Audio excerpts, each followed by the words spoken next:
Kali ni aku nak share dengan korang 3 TV series yang aku tengah layan gunakan iPhone 17 aku yang baru ni. Cantik weh, warna biru ni. Memang sleek gila.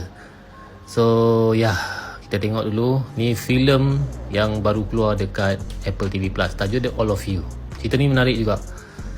Aku pernah buat trailer reaction untuk filem dia itu. So ni TV series pertama. Tajuk dia Chief of War. Lakonan Jason Momoa.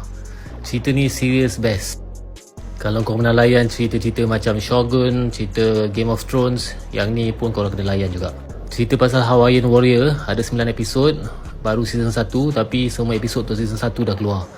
Ni TV series yang kedua yang aku layan sekarang, Foundation. Aku belum habis layan lagi, sebab cerita ni ada 3 season man. 3 season cerita ni. Tapi cerita ni menarik juga, cerita science fiction berdasarkan daripada novel.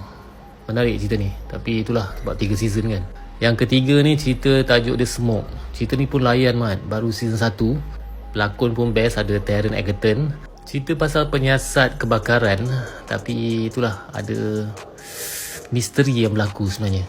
Semua 9 episod dah rilis, tapi serius cerita ni memang best. Smoke.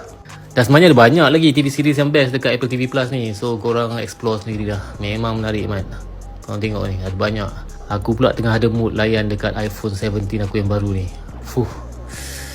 Nyaman.